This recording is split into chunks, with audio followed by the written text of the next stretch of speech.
Looks like everybody's muted. Hey, this is Wes with Mercury News. When you're watching these teams that are now in the finals, how much does what these teams are doing or how they're kind of constructed personnel-wise inspire or influence you guys or you as a coach? Oh, we're always looking at what's happening around the league and not afraid to steal something from someone. I think trends are always happening in the league from one year to the next, and it's important to see what's working, what teams are doing to be successful. So, I've had a close eye on all these games for sure. Did you enjoy the Andre Iguodala show last night? I think you had about Sure did. There were a lot of people in this building who enjoyed the Andre show last night. That was incredible. I mean, he already makes so many plays that go unnoticed. So when he does make shots, it just adds to what he already contributes. But seen this an awful lot. Closeout games, important games. That's when he tends to knock down some big ones. So a lot of cheering in this building last night.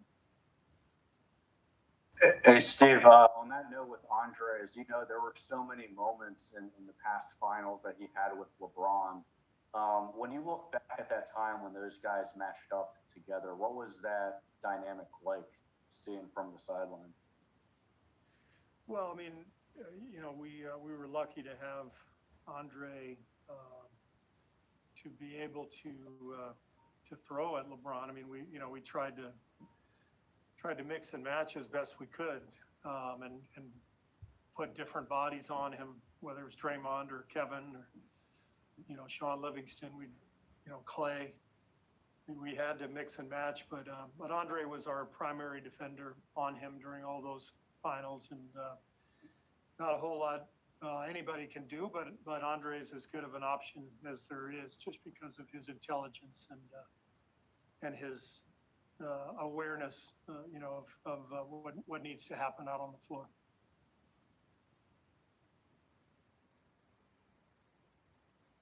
Steve, it's Nick. It's good to see you. You too, Nick. On a different note, from afar for a lot of years, but specific to Jimmy, are you surprised at how quickly it's all come together for him in Miami? No, not really. I mean, he's a great player, and he's always been, very defensive minded, and so it just seems like a good fit. Miami has always had that mentality, that defensive toughness. So the fit was great right from the beginning, and Jimmy's in the prime of his career. He's a great player. So, I don't think I'm surprised at how well he's playing. Steve, it's Wes again. I mean, speaking of guys like Jimmy, who had, certain reputations when they got to their new team, you guys have never been shy about adding players who have had similar reputations. Do you just find yourself rooting for guys like that in the league? I generally root for friends in the league. So, I root for Andre. Was rooting for Brad Stevens. Guys are friends, and I admire them both greatly. So it was I didn't know who to cheer for on the sidelines, but former players that we've had or people who I know, that's who I tend to cheer for. Did you guys scrimmage yet? Yeah, we scrimmaged today. How'd it go? It was good.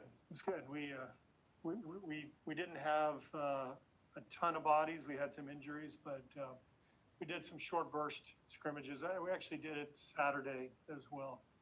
What? And you mentioned injuries. Who's injured? Andrew was out today.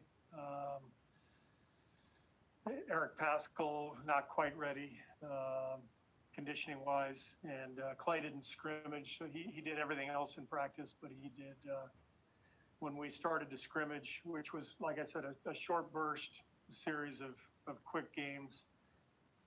he went and worked with LB.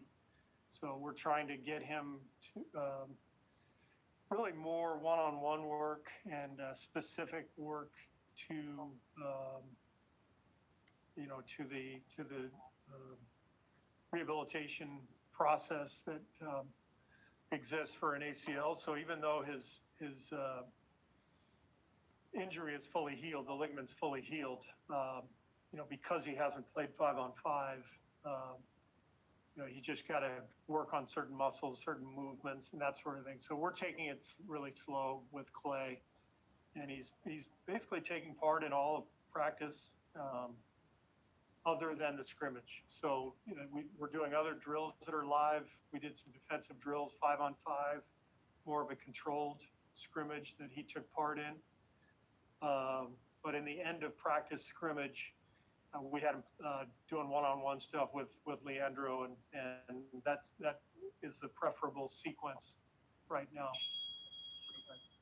Do you want to get him in a full 5-on-5 scrimmage before this 2 weeks is up? It's really up to Rick and Klay, just to see how Klay feels and how Rick feels about his progress. So it's not, to me, it's not crucial. The season's obviously several months away at least, and when we have some clarity on when the season starts, Klay's going to get plenty of 5-on-5, in the weeks and months that lead up to that. So even though he's cleared and ready to play 5-on-5 right now, we're just trying to take it a step at a time and make sure we're crossing all our T's and dotting our I's. Steve, what's Andrew Wiggins' injury? Why did he sit out today? And before he sat out today, what did you think of what he has done in minicamp so far?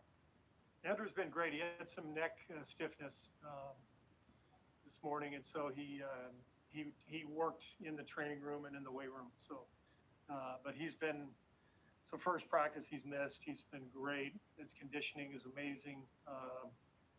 The thing with Andrew is when guys go against him, invariably guys will come off the floor and say, "Man, is he strong?" And it's not something you hear a whole lot with Andrew, probably because he doesn't look the part, in terms of his physique, but he's just got that wiry strength, which is why he's able to guard his position so well and even slide over and play some 4.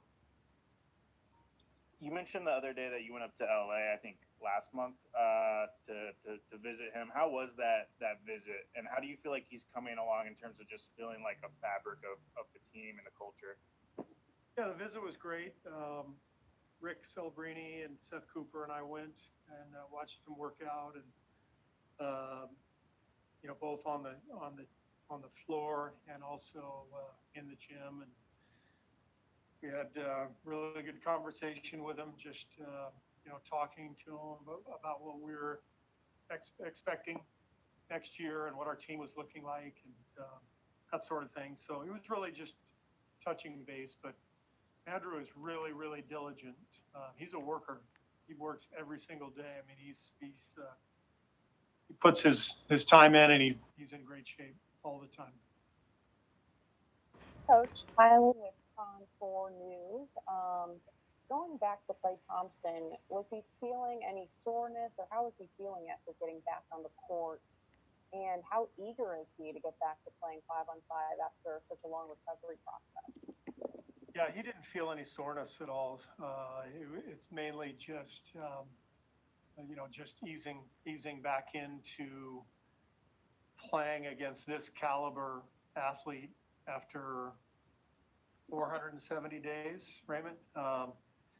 I tore my ACL in college, and so I've been through something similar, although it was 30 years ago or something. So it's a long time ago. But I remember distinctly how long it took me to feel comfortable. Between the time they said, "Okay, you're healthy and you're cleared to play," and then actually feeling comfortable with the speed of the game and confident with my movements. I mean, it takes some time.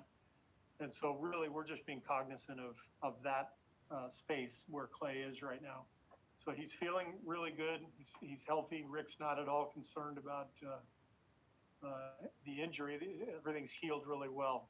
We're just trying to bring him along at a good pace.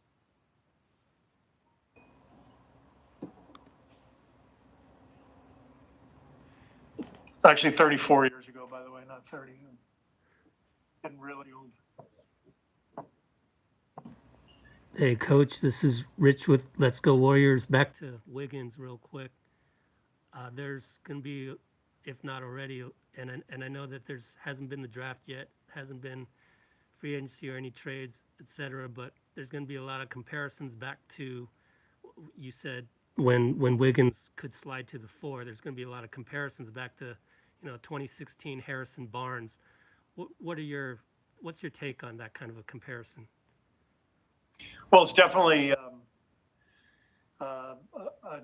compliment to both players. You're talking about two very good NBA players, guys who are versatile and fit the modern game well.